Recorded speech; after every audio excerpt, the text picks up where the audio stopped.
What's up tout le monde, c'est Christophe. Aujourd'hui on se retrouve pour les Breaking News à propos d'une toute petite information. Je vais donc vous parler de quelque chose de révolutionnaire en fait à propos des imprimantes. Et oui, maintenant il y a des nouvelles imprimantes 3D si vous voulez. Et bah voilà, c'est sorti, ça a été présenté d'ailleurs au CES 2013. À quoi ça ressemble? C'est une sorte de, si vous voulez, la taille d'un micro-ondes et où à l'intérieur vous allez mettre une sorte de caoutchouc, un truc comme ça. Et puis ça va faire en fait, ça va imprimer en 3D. Ça va tailler le petit truc et puis ça va mettre à la forme que vous aurez voulu, vous aurez eu envie en fait de donner, c'est-à-dire que si vous aurez eu envie de créer, je sais pas, une sorte de pistolet ou un téléphone en caoutchouc ou je ne sais quoi, et bien ça va créer le truc carrément. Et donc ça super bien foutu, mais surtout en fait ici c'est quelque chose de révolutionnaire en fait au niveau de la médecine, puisque ça a été conçu en fait là pour certaines choses, comme pour faire des plâtres, etc., etc. À propos de la médecine, par contre c'est vrai que ça coûte assez cher, à environ 2500 € juste si vous voulez le petit boîtier, hein, la sorte de, on va dire entre parenthèses, le micro-ondes, hein, le truc qui prend en forme de micro-ondes.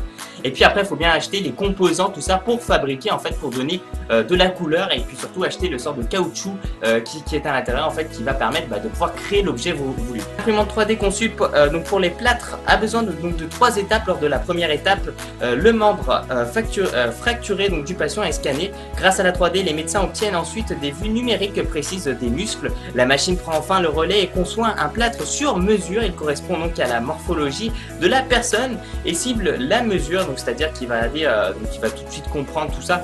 Et au niveau de sa morphologie, c'est au niveau, on va dire, de son corps, si c'est quelqu'un de mince, de gros, de épais, c'est quelqu'un qui a plutôt, donc au niveau de son bras, au niveau de ses os en fait, puisqu'on a tous une morphologie différente.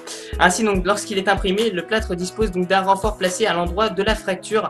Cette invention est signée donc Jack Evil. Il propose sur son site internet des photos de son projet, et donc c'est un étudiant en fait à la base qui a fait tout ça, et donc de l'université Victoria de Wellington, donc estime que ce plâtre est quelque chose de révolutionnaire, quelque chose de nouveau.